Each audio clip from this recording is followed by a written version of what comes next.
Hey there, important to note off the top that Arlington Police says no one was injured in this incident, but that the owner of this auto repair business faces an aggravated assault with a deadly weapon charge. Earlier today, we heard from the chief of the Dallas Fire and Rescue, and he explained to us the moment he heard of that explosion. The nursery rhyme had it wrong when it asked Mary, Mary, quite contrary, how does your garden grow? I use the smoke to cover up any alarm pheromone. Those pretty maids, all in a row, Take one frame out so I can get some room. were bees. This is our backyard.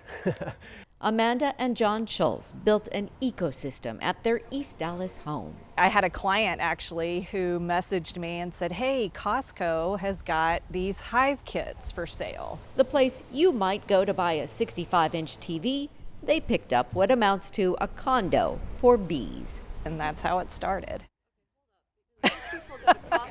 The hobby turned into a passion project. And I just became fascinated with how the hive operates, how each bee knows which job to take. Their jobs change They're undertaker bees, as they age. and so the last job that a bee takes is a forager. Those busy bees on flowers aren't male. The females are out doing all the work. Doing all the work, yeah. One of every 3 bites of food we eat is thanks to a pollinating bee. Climate change is contributing to a decline in the honeybee population. We thought it was important to save the pollinators that we could in order to help, build up that population of bees.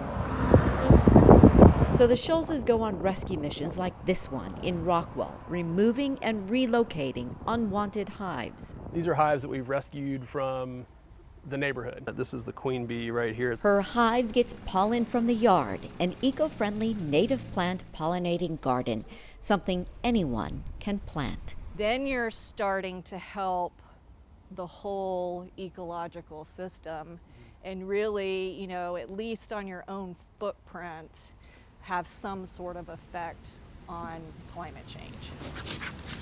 In Dallas, Noelle Walker, NBC5.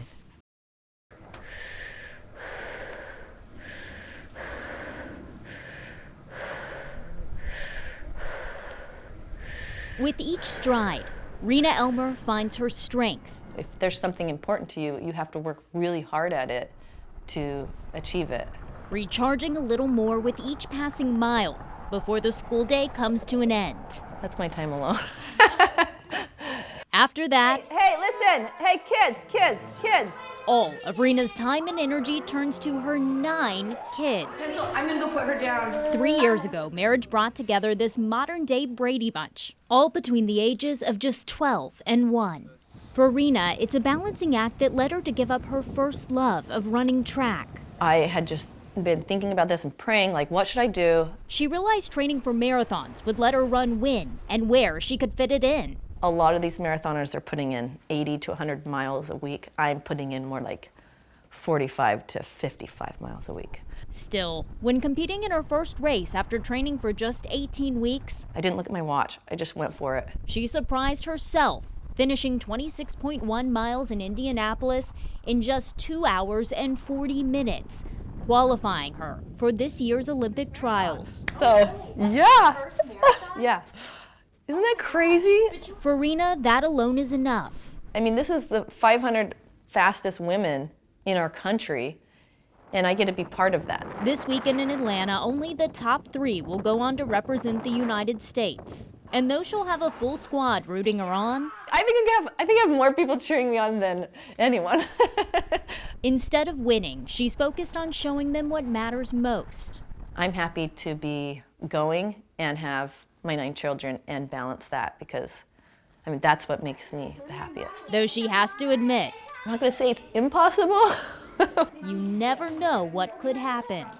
In Flower Mound, Allie Spilliards, NBC5. For decades, Deep Ellum has been a cornerstone of culture, a place where art, entertainment, and particularly music collide.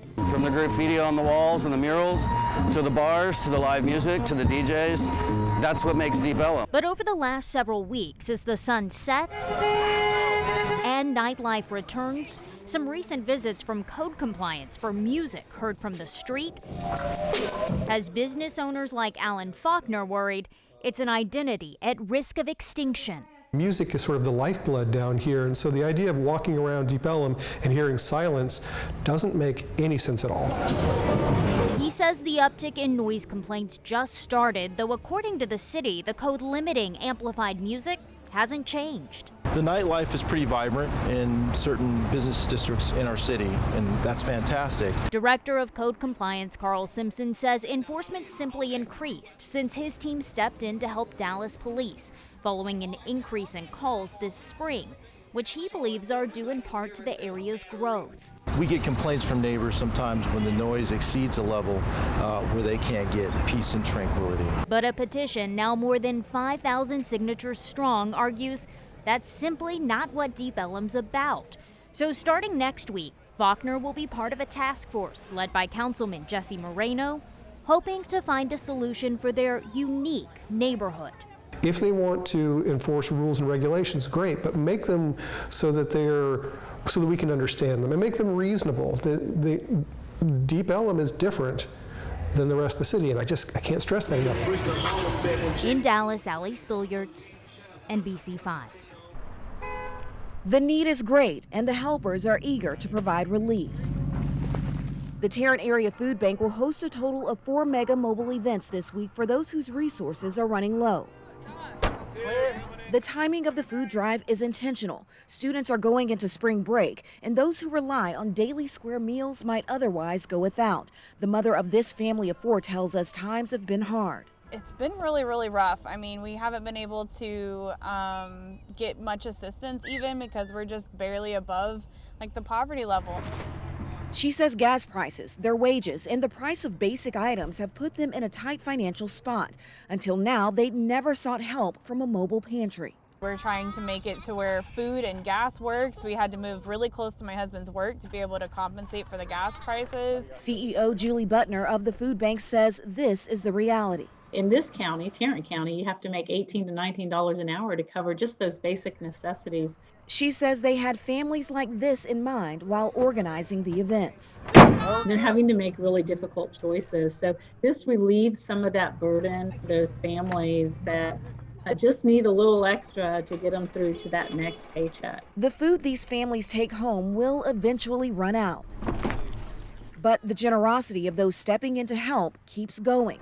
In Fort Worth, Candace Sweat, NBC5.